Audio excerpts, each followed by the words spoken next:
So for FRQ number 6, part A asks us to find the magnitude of the total impulse of the force acting on this block, and we're given the graph of the force over time. So impulse is the integral. So if we want to find the impulse from 0 to 10, which is total, we have to use the integral. So the integral of force with respect to time gives us impulse. So, and we also know that to find the integral, when we have this variable here, it's the area under the curve of the variable on a graph. So that's given to us, so we can use that. So from 0 to 10, the area under the curve is, this section here is 6 times 8 minus 2 is 6, so that's 36. And this section here is 3 times 10 minus 8 is 2, so 3 times 2 is 6. So the areas is 36 plus 6, and that gives us 42. And again, that gives us the impulse from 0 to 10. So the unit is 42 kilograms times meters per second. And part B asks us to find the speed at time 1.5. And to do that, we can use impulse and momentum. So we know that impulse from 0 to 1.5 will give us a change in momentum. From 0 to 1.5. And that can be broken down, the change in momentum, it can be broken down into mv, and tailoring it to this part, we have that'll be the v final, which is v at 1.5, minus the v initial, which is v at 0. So we have that, and then we also can use impulse. Again, we're using the graph, so it'll be impulse from 0 to 1.5 equals the integral from 0 to 1.5 of force with respect to time. And using the graph to find that, the area under the curve, we'll have that from 0 to 1.5. The impulse is actually 0. So it's just 0 meters per second. And again, that equals to mv at 1.5 minus mv at 0. So if this is 0, we can just set mv 1.5 and mv at 0 to each other.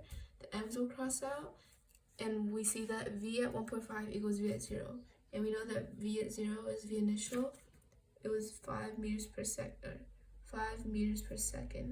And to find speed from that, or to find speed, you get the absolute value, which is still just 5 meters per second. And then part C is asking us to find impulse from, or to find the block speed at 6. So we'll do the same thing again. Impulse from 0 to 6 is equal to the change in momentum, which can be written as mv at 6 minus mv at 0.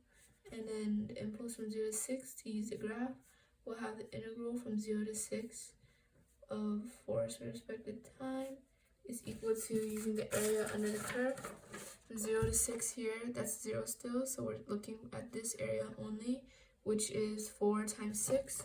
That gives us 24 newton per second. That's the impulse from 0 to 6. And we can set that equal to mv6 minus mv0. We're solving for v6 here, so we'll move mv0 to the other side. So 24 newton times seconds plus mv0 all over, we're isolating for 6 again, so all over m to get rid of this m equals v6.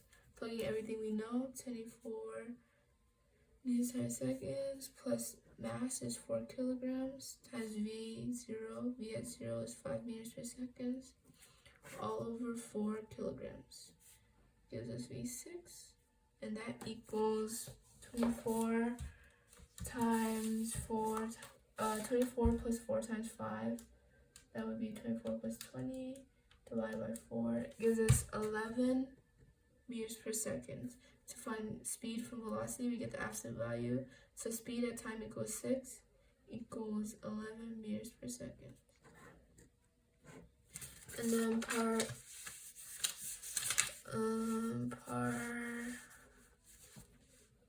D, calculate the net work done on the block between time t and time 8.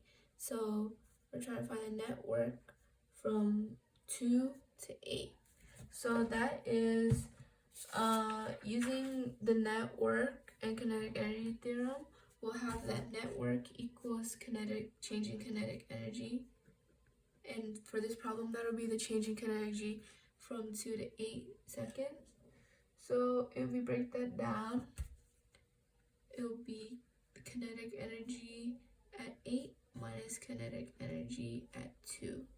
And we also know we can break down kinetic energy further to 1/2 mv at 8 squared minus 1/2 mv at 2 squared. And that'll give us the network from 2 to 8. So to find everything we need the velocities 8 and 2. So we'll just do what we did in the previous problems. So impulse, we'll start with 8. So impulse from 0 to 8 is integral of 0 to 8, force with respect to time. And if we look on the graph, that is 0 to 8 is this area here. That's 36 newtons per second. That's the impulse, 36 from 0 to 8. And that, we already did this like multiple times, but we know that that equals the change in momentum, which is just mv8 minus mv0. So isolating for mv8, 36 newtons per second plus mv0 over m will give us velocity at 8 seconds. Plugging everything in. Mass is 4 kilograms. V0 is 5 meters per second over 4 kilograms equals V at 8. And we plug that into a calculator. That'll give us V at 8 equals 14 meters per second.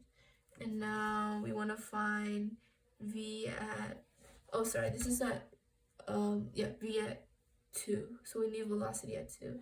And instead of doing all that work, we can see that, as we established before, the impulse from 0 to 2 is 0. So actually there's no impulse acting on the object. So its velocity at 2 will equal its velocity at 0, which we already know is 5 meters per second. So now we have V8 and V at 2. So we can plug that back into this 1/2 mv8 squared minus 1/2 mv2 squared equals, I'll just write that down here as well. So net work from 2 to 8 equals 1/2 mv8 squared minus 1/2 mv2 squared. So 1/2 m is 4 kilograms. V at 8 we found to be 14 meters per second squared minus 1/2 m is 4 kilograms.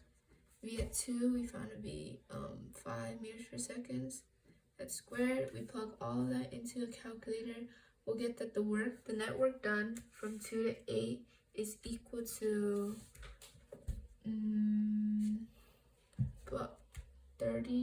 342 joules. So that is part D. And then part E asks us calculate the distance traveled between part E.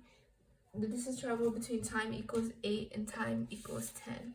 So to do that, we're going to use a common formula, which is change in x, which is will give us a distance, equals 1/2 a t squared plus v initial t.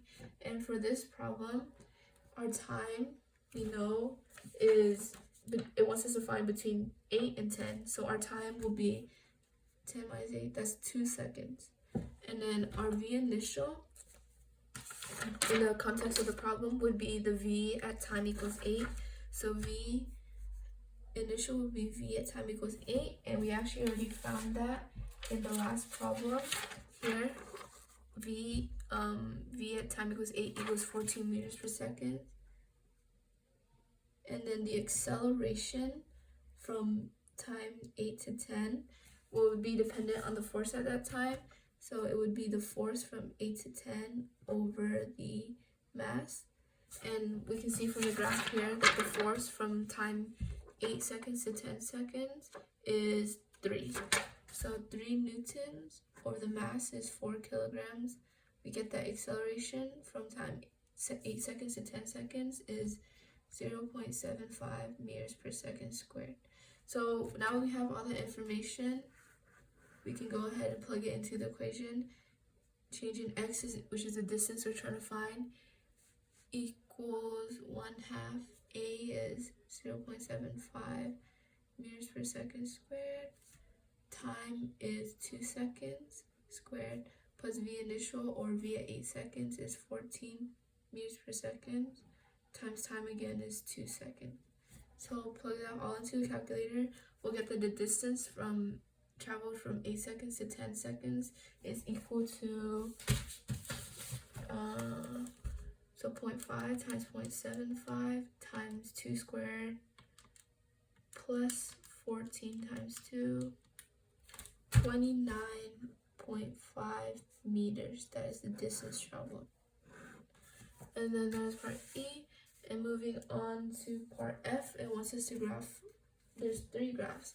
So it wants a position, velocity, and acceleration graph with respect to time. So it'll be time. The unit is seconds. And then the first graph is position. So we'll put that as x in meters. So we know that we already found, this is for the interval 8 to 10 seconds. So from 8 to 10, we already found the acceleration was constant. It was 0.75 meters per second squared. And if acceleration is constant, then velocity is increasing linearly. And if velocity is increasing linearly, then position is increasing exponentially. And then velocity, units meters per second, and the graph is with respect to time. So again, acceleration is constant, so that means that velocity is increasing linearly from 8 to 10 seconds. So it'll look like that. And this is asking for the acceleration graph, which is what we're basing it all off. Acceleration is constant at 0.75 from 8 to 10, so it'll be a constant graph, a straight line like this. So that is it for FRQ 6.